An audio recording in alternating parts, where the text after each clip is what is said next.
This is how much the Sanders, Ocasio Cortez Medicare for All bill would cost. It's insane. Now this here is why the socialist way never works. The socialist senator from Vermont, Bernie Sanders, has now come up with a new plan to provide Medicare for all. His most recent harebrained scheme is essentially a government-run single-payer healthcare program which has already been proven to be a failure in places like Great Britain and Canada. Under the senator's new plan, which of course is supported by the so-called rising star of the Democrat Party Alexandria Ocasio-Cortez, who is a self-professed socialist and is running for a House seat from New York, every American would get healthcare for free. But here is the kicker. Guess how much this scheme would cost the American taxpayer to provide this free service to the whole nation? According to Mercatus Center at George Mason University, $32.6 trillion over the first 10 years, and who knows how much more thereafter. This would mean the average U.S. taxpayer would have to pay double the tax bill they currently pay to be able to sustain this program. Let that sink in for a second. Trending: Trump is going to work on erasing Michelle Obama's legacy with great new plan. Here is more on this via the Daily Wire.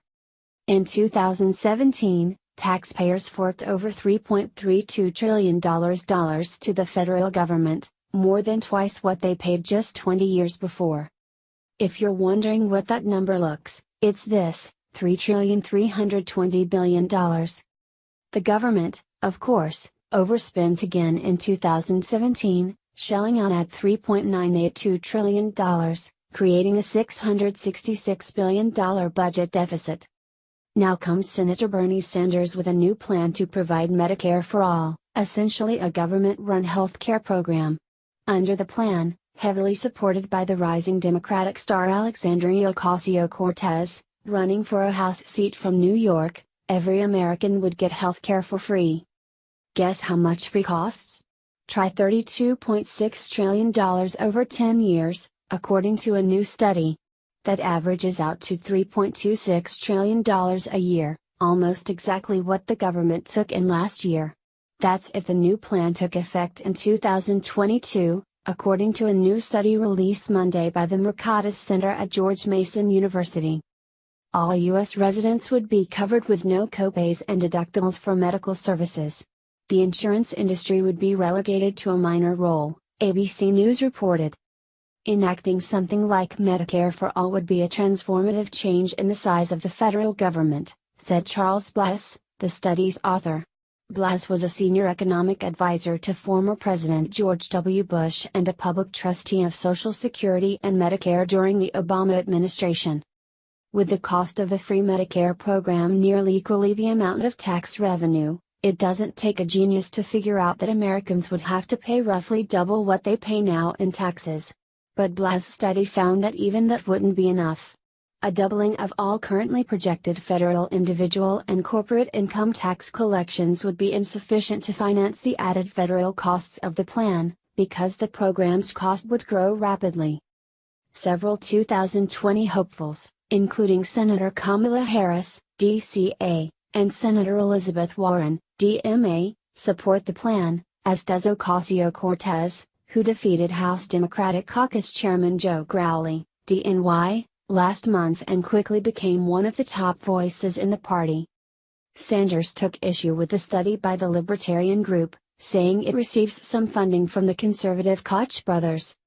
If every major country on earth can guarantee health care to all, and achieve better health outcomes, while spending substantially less per capita than we do, it is absurd for anyone to suggest that the United States cannot do the same, Sanders said in a statement. This grossly misleading and biased report is the Koch brothers' response to the growing support in our country for a Medicare for All program. But Kenneth Thorpe, a senior health policy advisor in the Clinton administration and a health policy professor at Emory University in Atlanta, said the Mercatus study is accurate. It's showing that if you are going to go in this direction, it's going to cost the federal government $2.5 trillion to $3 trillion a year in terms of spending, Thorpe said. Even though people don't pay premiums, the tax increases are going to be enormous. There are going to be a lot of people who will pay more in taxes than they save on premiums. Of course, Sanders took issue with the study by the libertarian group whom he accused of receiving some funding from the conservative Koch brothers. But his argument was quickly squashed by Kenneth Thorpe, who is a senior health policy advisor for the Clinton administration during the 90s and currently a health policy professor at Emory University in Atlanta, who said the Mercatus study is accurate. See? This is why the socialists and communists always end up failing. Like Margaret Thatcher said, there comes a time when you just run out of other people's money. Just ask yourselves. If you are stuck paying double in taxes than what you are currently